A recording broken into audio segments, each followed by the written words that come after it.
जब एक सोसाइटी में कुछ दोस्त रहते थे। सब अलग अलग जगह नौकरी करते थे और कभी कभी मिल पाते थे। एक रात तीनों दोस्त सोसाइटी में खड़े आपस में बातें कर रहे होते हैं। यार, 4 दिन की छुट्टियां मिली हैं तो सोच रहा हूँ कहीं घूम आऊं। भाई तू तो चला ही जाएगा, तेरी तो फैमिली है, मैं तो अकेला रहने वाला हूँ, कहाँ ही जाऊंगा।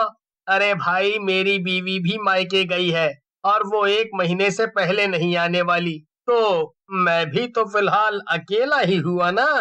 तो एक काम करते हैं, हम सभी क्यों ना कहीं घूमने चले। हम्म। अरे पर मेरी बीवी मुझे कहीं नहीं जाने देगी। तो एक काम कर, अपनी बीवी को तू भी किसी बहाने से मायके भेज दे। अरे वो मायके से परसों ही तो आई है। फिर तो एक ही तरीका है, तू उसे कोई ऑफिस की मीटिंग बोल दे और बोल दे 4 दिन बाहर ही रहना पड़ेगा। हाँ, ये सही आइडिया है। आज मैं अपनी बीवी को यही बोलूंगा। बस फिर तीनों दोस्तों का मनाली जाने का प्लान बन जाता है। राहुल अपनी बीवी से झूठ बोल देता है और बस तीनों दोस्त छुट्टी वाले दिन चुपके से एक एक करके सोसाइटी के बाहर निकल जाते हैं। उसके बाद वो एक जगह मिलते हैं। कपिल अपनी गाड़ी लेकर आता है और तीनों फटाफट उसमें बैठकर निकल पड़ते हैं। सब लोग हंसने लगते हैं और मयंक का खूब मजाक बनाते हैं। हंसी मजाक करते करते वो लोग मनाली भी पहुंच जाते हैं। चारों तरफ बर्फ और ऊंचे ऊंचे पहाड़। अब तो तीनों की ठंड से कुल्फी जमने लगती है। तभी उनकी नजर एक बुढ़े पर पड़ती है। इतनी ठंड में वो बूढ़ा आदमी बस एक धोती पहने चला रहा होता है। तीनों उस बड़े आदमी को ऐसे देख बड़े हैरान होते हैं। फिर वो उसे रोककर पूछते हैं, अरे बाबा, इतनी ठंड में ऐसे बिना कपड़ों के क्यों घूम रहे हो? मर जाओगे। मेरी चिंता मत करो, तुम अपनी चिंता करो। अब क्या मतलब? मतलब यही कि आगे पहाड़ खिसक गया है, तो उस तरफ जाना खतरे से खाली नहीं है। अब तुम ये जो इधर से रास्ता जा रहा है वहां को निकल जाओ। अरे पर हमें तो पता भी नहीं कि ये रास्ता कहाँ जा रहा है। अरे तुम एकदम सही जगह पहुंच जाओगे, चिंता मत करो बिल्कुल। बूढ़े आदमी की बात मानकर कपिल गाड़ी दूसरे रास्ते की तरफ घुमा देता है। दूसरे रास्ते पर आते ही उनको कुछ अजीब लगता है। वो फिर वापस पीछे मुड़ते हैं तो बूढ़ा आदमी अचानक से गायब हो चुका होता है। कपिल सामने की जगह पीछे देखने के चक्कर में गाड़ी को झाड़ियों में घुसा देता है। गाड़ी झाड़ियों से होती हुई नीचे पहाड़ी से लुढ़क जाती है। सब चिल्लाने लगते हैं, मैं बोल रहा था ना कि सामने देख, सामने, भगवान हमें बचा लो। गाड़ी धड़ाम से नीचे गिरती है। आराम आराम से सब एक एक करके गाड़ी से बाहर निकलते हैं। तीनों को हल्की फुल्की चोट लगती है पर सब ठीक होते हैं। अरे यार, ये हम कहाँ आ गए?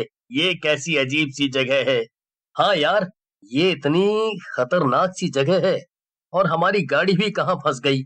मेरी तो अभी शादी भी नहीं हुई थी। आज तो मैं पक्का इस कपिल के चक्कर में मर ही जाता है। अरे मैंने कोई जानकर गाड़ी यहाँ फंसाई है? वो बूढ़ा आदमी सच में गायब हो गया था। मैंने खुद उसे शीशे से गायब होते देखा था। देखो, ये वक्त अब इन सब बातों का नहीं है। एक तो हमारी गाड़ी फंस गई है, ऊपर से यहाँ आसपास कोई रहने की जगह भी नहीं दिख रही। पहले हमें कोई रहने की जगह ढूंढनी होगी, वरना आज रात हम ठंड से ही मर जाएंगे। तीनों दोस्त होटल की तलाश में आगे बढ़ते हैं पर उनको कोई होटल नहीं मिलता। फिर काफी आगे जाकर उनको कुछ घर दिखते हैं।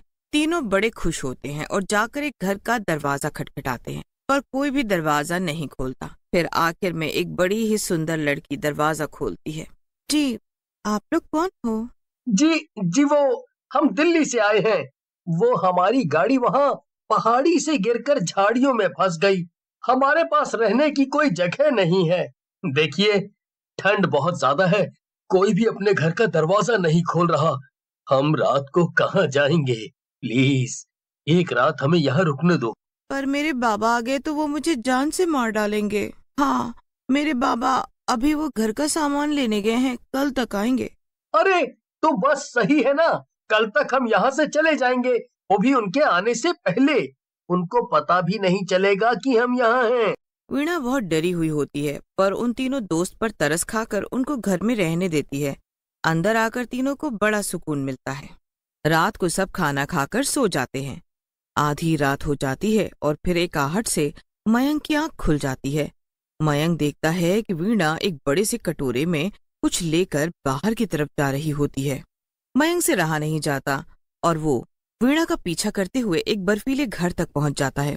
वीणा बर्फीले घर के बाहर खड़ी होकर आवाज दे रही होती है। आवाज सुनकर बर्फीले घर से एक अजीब सा हाथ बाहर निकलता है, जो कि बहुत ही डरावना होता है। वीणा उसके हाथ में वो कटोरा रख देती है और हाथ अंदर वापस चला जाता है। मयंक दूर से ये सब देख रहा होता है। वीणा बाहर घर की तरफ आ जाती है और मयंक उसे देखकर छुप जाता है। वीणा के अंदर जाने के बाद अब मयंक को ये जानने की बेचैनी होती है कि आखिर उस बर्फीले घर में है कौन। मयंक उस बर्फीले घर की तरफ बढ़ता है और आवाज देने लगता है। कुकू, कुकू, कुकू। काफी आवाज देने पर भी उस बर्फीले घर से कोई बाहर नहीं आता। फिर मयंक को याद आता है कि वीणा कैसे आवाज दे रही थी। वो भी उसी तरह आवाज देने लगता है। आवाज देते ही बर्फीले घर से वही डरावना हाथ बाहर आता है, जिसे देखकर मयंक की हालत खराब हो जाती है। खाना, खाना। बार बार खाना मांगने पर भी जब मयंक उसे खाना नहीं देता तो वो हाथ मयंक का पैर पकड़ लेता है। मयंक बुरी तरह चिल्लाना शुरू कर देता है। मयंक के चिल्लाने की आवाज सुनकर सब उठ जाते हैं। सब हड़बड़ाते हुए मयंक को ढूंढते हैं, पर वो अपनी जगह ही नहीं होता। उसके बाद सब बाहर आकर देखते हैं, तब तक वो हाथ मयंक को अंदर ले जा चुका होता है। अब सब लोग मयंक को इधर उधर ढूंढने लगते हैं, पर मयंक का कहीं कुछ पता ही नहीं चलता। तुम दोनों परेशान मत हो, हम उसको मिलकर ढूंढते हैं। अब तीनों लोग आधी रात में मयंक को ढूंढने लगते हैं, पर उसका कोई पता ही नहीं लग पाता। ढूंढते ढूंढते सुबह हो जाती है और फिर वीणा की नजर बर्फीले घर के बाहर पड़े एक जूते पर पड़ती है। वीणा आगे बोलने ही वाली होती है कि इतने में उसके बाबा वहां आ जाते हैं और वीणा पर जोर से चिल्लाते हैं। बाबा, बाबा, वो रात को ये रास्ता भटक गए थे और अब इनका एक दोस्त बर्फीले घर में चला गया है। हो गया अनर्थ। ये सुनकर दोनों दोस्त के कान खड़े हो जाते हैं। उन्हें समझ में ही नहीं आ रहा होता कि आखिर ये सब हो क्या रहा है। उनकी हालत खराब हो जाती है। कैसे भी करके हमारे दोस्त को बचा लो, उसे बाहर निकालो। उसे बाहर निकालना हमारे बस की बात नहीं है। तो फिर कैसे बाहर आएगा वो? उस भूत के अंदर होते हुए तुम्हारे दोस्त को बाहर निकालना नामुमकिन है, और वो भूत बस पूर्णिमा को 2 मिनट के लिए बाहर आता है, क्योंकि उसे चांद की रोशनी लेनी होती है। अब पूर्णिमा आज से ठीक 2 दिन बाद है। अगर उस 2 मिनट के अंदर तुम अपने दोस्त को बर्फीले घर से बाहर ले आए तो वो बच सकता है। ये तो बहुत मुश्किल है ना, पर आज तक हम भी पूर्णिमा की रात घर से बाहर नहीं निकले, तो ये बर्फीले घर के अंदर कैसे जाएंगे? कपिल और राहुल पूरी रात चिंता में निकाल देते हैं। उन्हें समझ ही नहीं आ रहा होता कि आखिर वो कैसे 2 मिनट में अपने दोस्त को उस भूत के बर्फीले घर के बाहर लेकर आए। 2 दिन ऐसे ही बीत जाते हैं। बस फिर सब भूत के बाहर आने का इंतजार करते हैं। जैसे ही आसमान में पूर्णिमा का चांद निकलता है और फिर पूरा भूत बर्फीले घर के बाहर आ जाता है। राहुल जल्दी से बर्फीले घर के अंदर जाता है। वहां देखता है कि मयंक के पैर बर्फ में जमे हुए हैं और वो हिल भी नहीं पा रहा है।